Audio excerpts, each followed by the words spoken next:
Il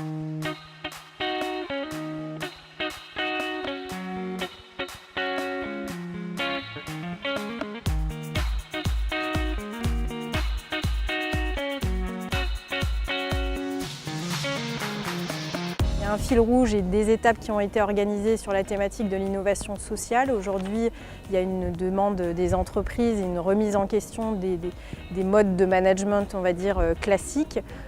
Pourquoi? Parce qu'on a un environnement de plus en plus changeant. De nombreux articles paraissent également à la fois dans les journaux, à la télévision, sur le bonheur au travail. Comment on replace un peu l'humain au cœur des organisations et on en fait un outil de performance et de développement de l'entreprise.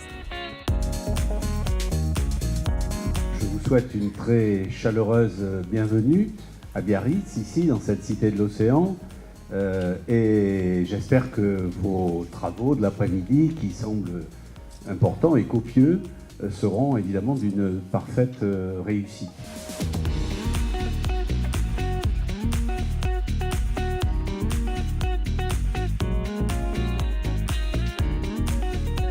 Je crois personnellement que les entreprises françaises doivent se transformer. Je crois qu'on est prisonnier d'un système hiérarchique et pyramidal qui est lié à notre culture, à Colbert et à Taylor, si vous voulez, pour faire simple. Colbert, c'est plutôt la politique et Taylor, plutôt l'industrie. Et que ce système doit disparaître pour plusieurs raisons. Il doit disparaître parce que le numérique ne supporte pas la hiérarchie. Le numérique demande des organisations plates et transversales. On est dans la complexité et que la complexité demande de l'agilité. L'agilité, c'est pas la pyramide. Quand il faut que les choses remontent à la tête, c'est une catastrophe. Et enfin, dernier, pour l'industrie, la catastrophe du lean management dans les années 90 et 2000, c'est d'avoir voulu le coller sur la pyramide hiérarchique, donc pas d'appropriation par la base. Donc en fait, tous les paramètres montrent que nos organisations doivent se transformer.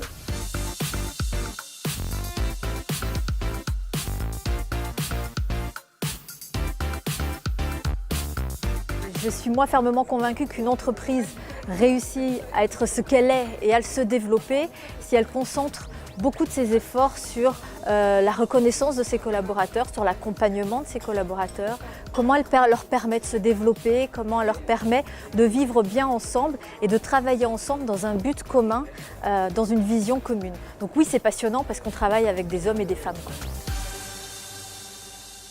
Et là, la plénière qui a conclu la journée a permis, à travers 3 grands témoins, Anne Loubou de Supercoop, Michel Hervé du groupe Hervé et Eric Lac de Global Packaging, d'une part d'avoir leur retour, parce qu'eux aussi ont pu avancer sur les questions d'innovation organisationnelle, donc le retour de ce qu'ils ont entendu, et aussi de pouvoir avoir leur témoignage de leurs essais, réussites, freins, leviers, qui a permis des échanges riches avec les participants.